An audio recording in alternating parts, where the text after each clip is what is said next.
All right, Tommy, this is your category because we know you love it, and you do look like you could be a member of any one of them at any time. Boy bands. Thanks, guys. Boy bands, the ultimate boy bands. Listen, there's a lot of qualifications for boy bands, 2 or more, usually young, starting in their teens. So obviously there's ones that stick out right away, but I think there's going to be some surprising picks here for boy bands to start. So I went first last time.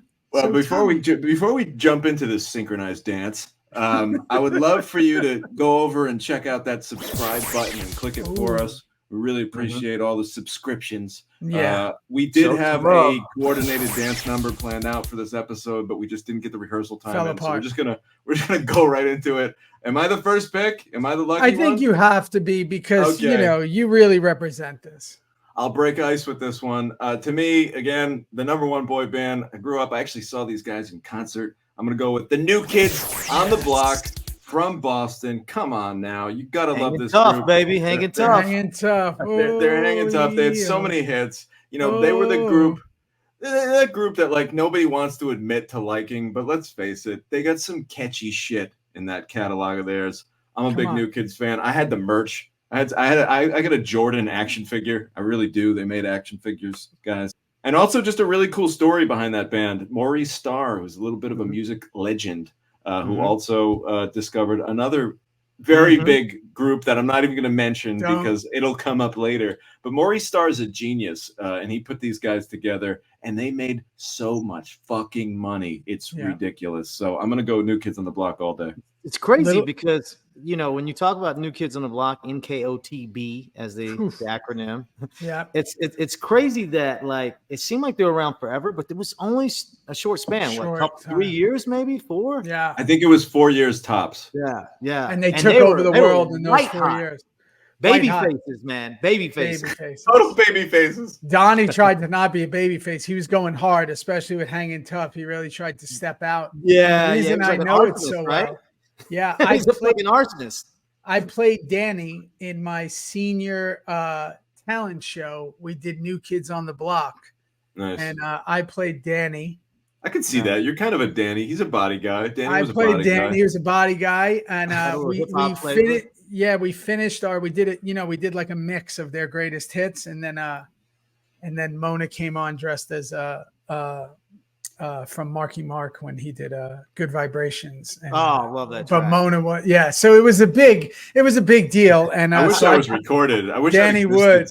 It is. It's on VHS. That. We have it. Man. We gotta put that on our Patreon. We gotta get those receipts, we gotta get that. Guys, that's gonna go on the Patreon channel. We gotta find that. Mona definitely has it. But So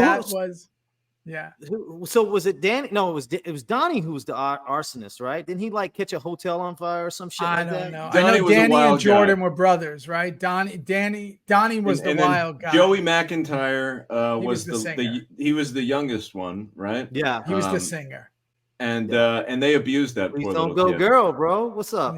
Yeah, no, they it's true. Like, so I actually wrote a screenplay about Maurice Starr, so I did a lot of research on these guys. And Joey was like a significant amount younger. He was like 4 or 5 years younger than Donnie. And it was that critical 4 or 5 where like Donnie's like 16 and this kid's like, 12 or 11. And Donnie just abused Joey. Used to just do awful things to him on there, like make him cry every night kind of shit. I think they still tour. They do. Yeah. They're probably friends now. But when they were kids, he was apparently a real motherfucker to poor little Joey. And KOTV. It's a great pick. We spent a lot of time on that one. We got to move on. And you want me to go number 2, man? Or you? I'll go number 2. I'll go number 2 because I don't want. You know what? I want you to go number 2 because we're thinking the same thing for our next pick. So, and I know this one's yours. So go ahead. I want you to go number 2, man. You want me to say this one? Go ahead. Sure. I don't want to take it. I'll start. You don't have to take it. I'll start with that one. To me, again, soundtrack of my childhood. Changed the game for me. New Edition, spinoff of New Edition. Obviously, Ralph Tresvant has one of the greatest voices ever in history, right? Young Bobby Brown coming out and crushing it, and then you got Belle Biv DeVoe right into it. The amount of talent They founded, another bad creation, ABC. Obviously, New Edition ties into Maurice Starr too, right? And just so young, so incredible, kind of, really after swagger, after Jackson 5, they're kind of like, and again, I probably just blew somebody up, but after that, twice. Damn. No, don't worry. You could still take that. I won't elaborate. But it was just, everything they did. And again, and then it was like, we got it's almost like a part 2 of a movie when Belle Biv DeVoe came, and it was so different. And then when Johnny Gill came in, because his solo album was so killer. I mean, to me, still listen to them every day. Love them. Yeah, and what about the branches that extended with Michael Bivins and Boys to Men, and like you said, another ABC, another bad creation. Yeah, just the music, the production, it doesn't, to me, and the solo albums. Obviously, Bobby Brown, his solo albums absolutely off the charts, took over the world. Trezvan, Johnny Gill, right? We just said Belle Biv DeVoe, crazy. Don't sleep on Ricky Bell either, man. Ricky Bell, hey, bro, he could blow too, man. So the whole group. Yeah, and you know what's great about what I love about New Edition? I love New Editions. Man. Another group from Boston. What I love about New Edition is their music videos are really great. And part of a prereq for being a boy band is having kick-ass music videos. So they nailed that. Telephone Man is a killer. Mr. Telephone Man, Candy Girl. I mean, Candy Girl's a great video. Can't Stand the Rain. And again, like Belle Biv DeVoe, man, I was a huge Belle Biv DeVoe. Me too, man. Poison, Do Me, come on, man. Oh, everything. And the Boot City album is Boot City, the remix. Yeah, it's crazy. So New Edition for me. The Cortezes too, bro. The Cortezes, man. Like they said style, they said everything from the beginning. All right, D, go. I got that out of the way. I mean, man, look, I got to go ahead and lay it, man. We already mentioned it. I mean, it doesn't get more boy band than fucking the Jackson 5 and Michael Jackson. I mean, they're the predecessor. They set the whole table. Yep. I mean, what more do I need to say? It's easy as 1, 2, 3 in ABC. Yeah, ABC. I mean, they're it. They're it. I mean, I know there's Frankie Lyman came before it, and there's the Frankie Lyman Teenagers. There's a lot before it, but Jackson probably 5, argue, 4 seasons too, right? Yeah, 4 seasons. A lot. There's a lot. I think as far as star power, man. I mean, obviously with Mike, it was just. I mean, yeah, man, it was just magical, dude. They World Takeover. World Takeover. Yeah. I saw them in concert. I saw the Victory Tour. That's awesome. First concert I ever went to in my life. I don't know how old, if anybody can find out when the Victory Tour was at Giants. Was that 84? Like probably like 84. I would think I was 7 or 8 or 9. Yeah. And I went, and it was the Victory Tour, and it started with Michael doing the King Arthur thing, everybody came up trying to pull the sword out, and there was this kind of light effect dragon, but he had everyone there. But it was when Mike was at his biggest, but he still had Randy, Tito, everybody there. And it was my first concert ever. So that's iconic, bro. Let me just say this, Michael Jackson. Let me just say this: people throw around iconic, legend, all that stuff so loosely. If you didn't live it, just stay out of this conversation, because I'm telling you, The Weeknd, no knock on him, no knock on the Drake or anybody else, but there's nothing like Michael Jackson's star power from that run of the late 70s all the way up to the 80s and 90s, man. Like all the way through. It's unparalleled, man. Unparalleled. Nothing like it. Anything he did was newsworthy, period. Yeah. Anything he wore, anything he did, every single song. Forget the Thriller album, the Jackson. If we're just talking Jackson 5, I mean, that stuff, the music is incredible. Timeless. Yeah, it's great. Great pick. So let me ask you guys this: at his peak, was he the most recognizable person in the world, Michael Jackson? 100%. Yeah, I certainly think that you could put him on a short list. I think you could argue Jordan could be on that list too. Yeah, both the Michaels. Both the Michaels. Both the Michaels have it unlocked.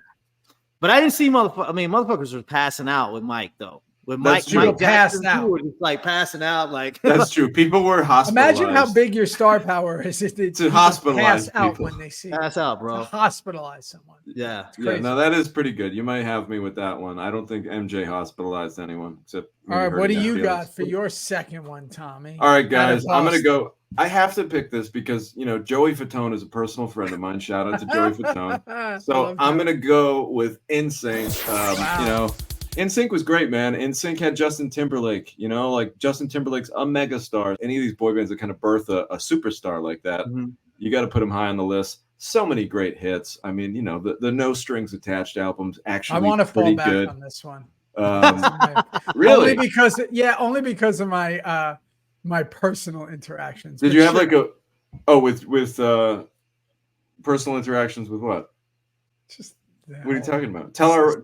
Maybe on Patreon, means, man. Maybe we can air, bro. Maybe we can air that. Listen, I was a young waiter. I was a young waiter in LA, and when I was a waiter in a bar back, I used to. There was a lot. It was a really hot spot, and certain people, you know, you just never forget. So, whatever. Okay. Well, bye to whoever that was. I think NSYNC is pretty iconic. They had the same manager that, you know, screwed a lot of people, and they had I forget his name now. Lou Pearlman. Lou Pearlman, horrible human being. Horrible, big screw job. In jail for the rest of his life. A real terrible human being, and they had to bounce back from that. But it's cool, man. You know, I have spent a lot of time with Joey. Joey really is a friend. We've done Joey's a sweetheart together. He's a terrific guy, and it's been fun to just, you know, to hear his stories about, like, Tommy. Just, it was fucking insane. Like, for that couple 2-3 year stretch, living that lifestyle of just getting on private planes and going from massive, you know, we're talking, that's a stadium. You know, they're selling out stadiums. You know, at the height. So it's like, you know, Joey's told me some really cool stories about just what it was like to live that era. Yeah, man, NSYNC. I think they also had a cool kind of gimmick with their name, you know, the N with the little hyphen and sync, you know. Yeah, they're cool, man. This was the second boy band wave. So you had like the Jacksons, you had New Edition, and you had like NKOTB, and this was like the second or third wave, right? Yeah. This is late 90s, early 2000s. Well, I'll go right into mine because you guys keep missing the first wave. I don't understand why we're missing the biggest boy band of all time. I know what you're gonna say. I don't understand why are we skipping right over the world changing Beatles? The Beatles are the biggest boy band of all time. I mean, and still, obviously catalog, obviously duration, obviously longevity, and world changing in every single way. There's no comparison. There's no comparison in any way. They were young teenagers who changed the world. And it's so weird because I think that because of their longevity, a lot of us don't see them as boy bands, right? Like they're not a boy band, but I had to like almost reiterate in my head. I was like, of course they're a boy band, and they are. They just happen to be the most successful band in the history of music, and they started as what you would consider a boy band. So to me, there is they are, you know, right up there as my favorite music. I absolutely love the Beatles. Rubber Soul and Sgt. Pepper's and the White Album are absolutely incredible. And then obviously everything Paul does after and all that. I'm just a big Beatles fan. George Harrison doc's amazing if nobody's seen it. Yeah, they're the one. The Beatless. The Beatles also have a cool gimmick with their name, you know. I always thought that was cool that they wrote it, you know, Beatles, you know, kind of something maybe NSYNC took a little something from. But yeah, the Beatles are as iconic as can be. And I think that the reason why people might kind of raise an eyebrow at are they or aren't they a boy band is because they're such musical geniuses. I mean, every single one of them has had an incredible solo career even after the fact. So I think that's what it is. Like, I hate to say this, and I'm probably going to get some heat for this, but we don't traditionally associate boy bands with traditional musical talent. A lot of times boy bands are thought of as, you know, kind of store-bought and packaged, where it's like, okay, a producer's going to come together and find 4 or 5 handsome guys and throw them together and slap a label on them. Whereas the Beatles, they really came up together, you know, from the streets of you know, Liverpool or wherever the hell they're from. Yeah. No, man. I mean, I ain't got much to say, man. The Beatles to me, they're so iconic. Say less. I like it. What do you got, D? Man, my second pick is you know, right around the early 80s, man. These two guys really kind of Yes. Took over the boy band thing for a while from Britain, and that's George Michael and Andrew. I can't think of his last name. Andrew Ridgely. Yeah. Wham, dude. Fucking Wham. Come on. Give me some love. Wham. Oh. Excellent choice. Excellent choice. I would have loved so to good, put them right? on Like, mine. oh, so man. good. And by the way, not a traditional boy band, not one that someone would say, and yet they are all the qualifications of a boy band. And I think, Tommy, you hit it on the head. We look at boy bands as being recyclable or just kind of like throwaway. We never look at them as having longevity and all that. Yet, like we just said, NKOTB is still touring. I know Backstreet, well, not to give away somebody's future one. They're still, sorry, Jesus, I'm doing that all day. Like, people are still touring. And I think sometimes you don't look at it, but Wham, Andrew Ridgely and him being best friends and what they created. I mean, it's incredible. What a great story, by the way. Check out what the a great doc story. The doc is amazing on them. Mm-hmm. Yeah, love that pick. Great pick. Last Christmas, I gave you my heart. Very next day. It's still in rotation, man, every year. Yeah, bro. Wham is still very much current and relevant. All right, so my pick is going to be I'm going to say, hey, we're the Monkees. I'm going to go with the Monkees. Wow. The Monkees were kind of a band that was created to almost kind of embody what the Beatles were. They were almost an American ripoff act of the Beatles. But they actually did have some musical talent. They've got some decent albums out there. And the TV show, I think, is pretty iconic. They were a boy band that kind of branched from their music into this whole TV world. And their personas were kind of almost one and the same. It was almost like, well, wait, who are the TV characters and who's the real band? And the Monkees, again, it's a little bit before my time. It's a little bit before all of our times. But I think that there's that generation in the late 60s, early 70s that there were a lot of Monkee fans out there. It's kind of like G.I. Joe did, with the cartoon and the toys, right? They had the TV show, which made the band. But to me, they're like the Demolition to the Road Warriors. You know what I mean? If you're looking at for sure, But what's cool about them? Merchandise. Like, they're one of the first boy bands to like merch the fuck out of themselves. Where it's like you could get a Monkees cup holder, a Monkees this, Monkees whatever. Nick at Night. I used to watch the Monkees TV show a lot. Yeah. I'm going to go with another unsuspecting pick for the third. And again, just because it's a band that I still listen to all the time, and I'm proud to say it. And they caught a lot of heat. They've had so many waves, but you can't deny the talent. The Bee Gees started as wow. They were 10 and 7 when they started. The brothers. Robin and great pick. Excellent. I just think they are, timeless, absolutely incredible. Again, totally a boy band, started as kids, went through the ringer, had their ups, had their downs. Another amazing documentary if you ever want to watch one, and just catalog and longevity. And they were super white hot when at their peak. Saturday Night Fever. Oh my god, white hot, man. And again, like Mercury, when someone like Freddie, like Prince, like a lot of people, the second he sings, we know what it is. We know who it is. There's no voice. That falsetto voice, man. The cool thing about the Bee Gees, what I love, is their sound changed so much. I mean, they really did. Like, if you listen to early Bee Gees albums, they don't sound anything like the disco stuff. I started a joke. Yeah, I started a joke is like so completely polar opposite of You Should Be Dancing or whatever, anything off the Saturday Night Fever track. So it's cool to see them literally change with as music changed. Iconic. And also just like, I think part of being a boy band is like handsome fellas too. You got to have a look, man. Those guys they had the total package. They were good looking guys, rocking those beards like they like it. And, they were 10 and 7 when they started. Barry was 10. Maurice and Robin were 7. I mean, it's incredible. When you think about what they've done, it's incredible. I had the privilege of taking my mom to go see the Bee Gees at the Hollywood Bowl. Oh, cool. Man, we had a blast, man. Like, she's a diehard Bee Gees, Mark. How'd they sound? Oh, well, it was just 2 of them were dead. It was just Barry, unfortunately. Yeah. But he sounded amazing. Yeah. Man. When did they died? What, 90s? I think Robin died more recently, but within the last 7 years. Andy died early. Brother, he died early. Yeah, he died early.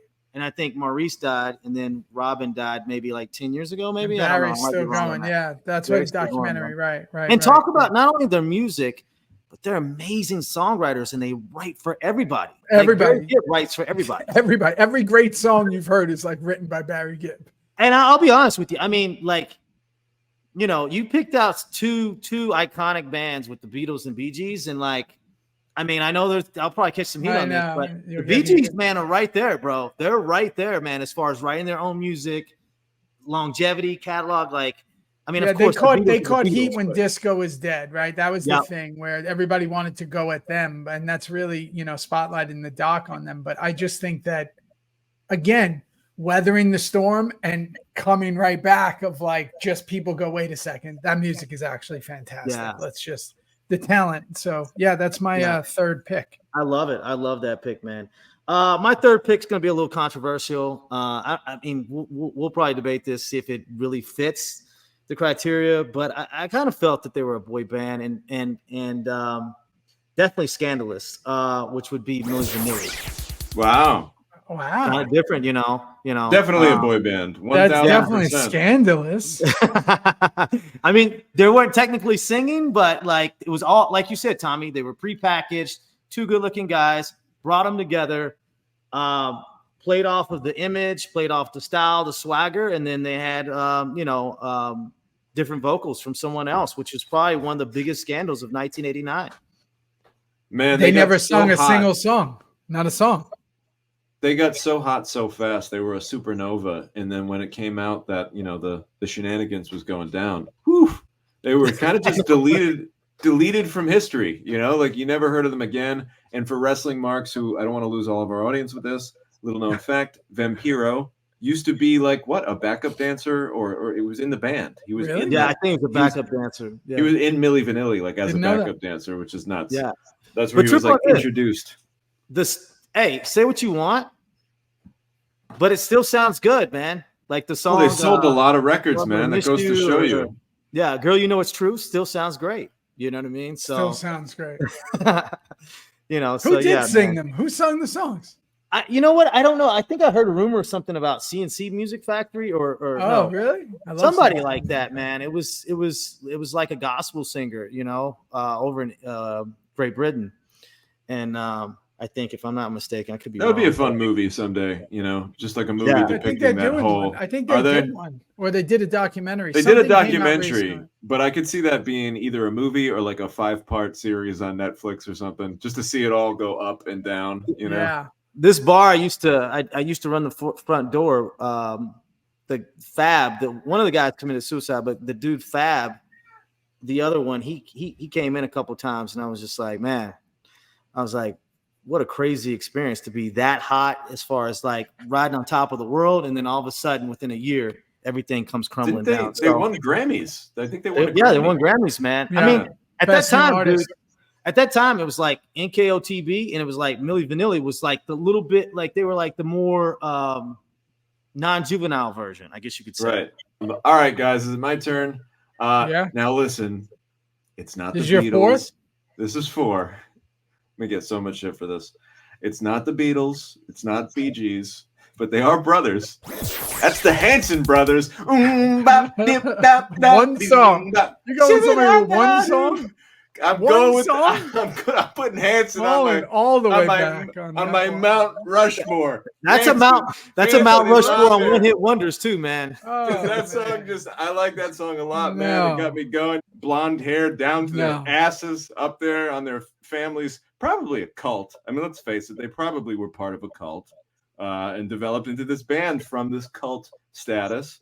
I'm going with Hanson, man. And again, because like part of being a boy band and part of what makes boy band success the stuff of legend is the fact that you can come from obscurity, get blown up to high heavens, become on every channel, on everything, and then you fucking disappear and you go away.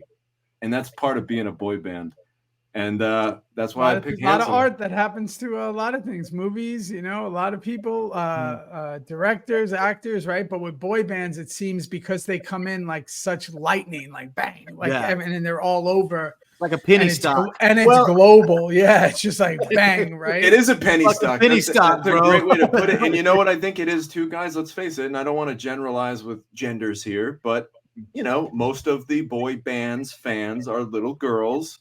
And I think that the little girls grow up and they move on. And, and that's why 20 years later, 30 years later, you see New Kids on the Block touring and Backstreet Boys, because then they become a nostalgia act. And all of a sudden it's like, back in business. When you felt good and remembered being young. Yeah, that's the retromania part. I mean, I mentioned them before, and I know a few of them. Big fans, Big Mark. Music still holds up. My kids love it. It's hard to not put Backstreet on this list. Backstreet is, they're super iconic. I know there was that whole thing because them and NSYNC were around the same time. I figure I got Bee Gees and Beatles on my list, so I might as well throw Backstreet on there. One, because their music represented an era, definitely an era and a look and a whole thing, but they were also different, right? AJ, who's a buddy of mine, and like the rest of them. I just think that they, again, world stoppers, right? When they came on, they were everywhere. They were part of that MTV thing, and like, it didn't matter what song they put out. It just kind of kept doing that thing. I think they had like 10 albums in the top or in the top 100. They were always like, no matter what they were doing, it was going huge. And then again, like that lightning burst, it comes and then it goes. And it was like 93 to like 2000. It's like 8 years, and then it's over.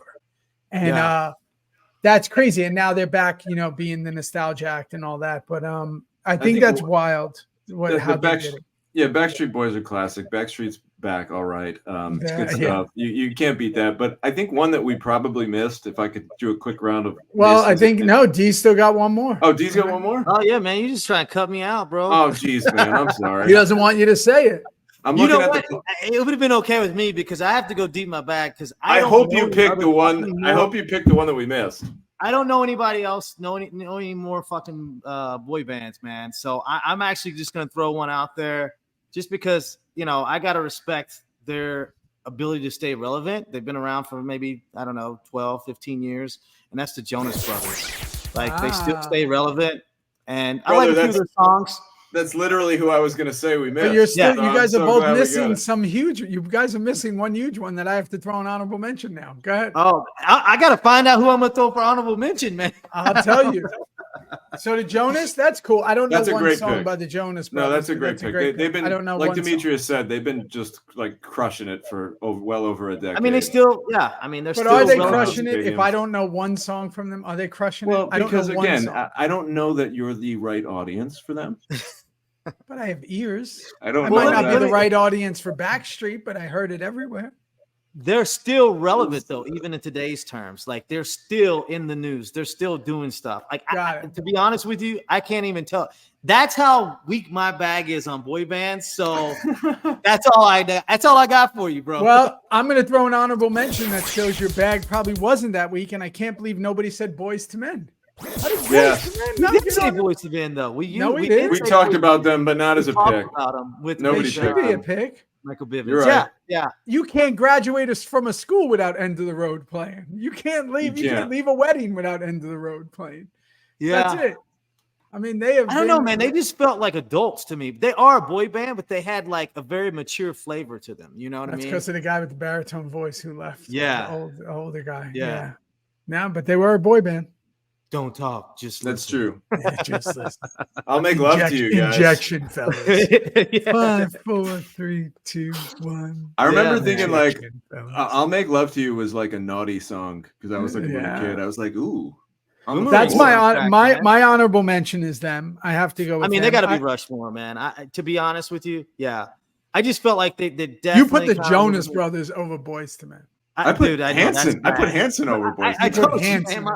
My bag is shallow when it comes to boy bands, man. So I got an honorable I mention. put Color Me Bad on. I put Color Me Bad before. How about I got a good one who was in that same. Here's a quick honorable mention in that same wheelhouse of Backstreet Boys and NSYNC. 98 Degrees with Nick Lachey. Remember him? Yeah. And he married Jessica. Maybe. Stop yourself. Married Jessica Simpson. He was married to Jessica Simpson for a minute. Your picks are quite controversial. Today. What? Ew, we're talking about the music. We're talking about Rushmore. We're talking about the best of the best. And you're putting people like Hanson, the Jonas Brothers, and 98 Degrees. First off, crazy. 98 Degrees was my honorable mention for the record. Yeah, man. For the record. Yeah. That's hospital food. That's what that is. Wow. Put the L on this one, bro. Wow. Well, hey, you know what? Why don't y'all tell us what your favorite Rushmore boy bands are. Maybe we missed some, and I'm sure we did. And if you haven't already, hit that subscribe button for us because it means a lot to us. And go over and check out our Patreon. But we're going to talk about this a little bit more. We're going to discuss our reverse Rushmores. We're going to talk about our worst and least favorite boy bands of all time, which I think Theo might argue. I've already done that. Then tell us what you think of Tommy's picks. How about this? Just tell us what you think of Jonas and Hanson getting on the list. Just tell us about it. Hey, that song touched a lot of people. Oh, man. Take it easy, y'all. Peace.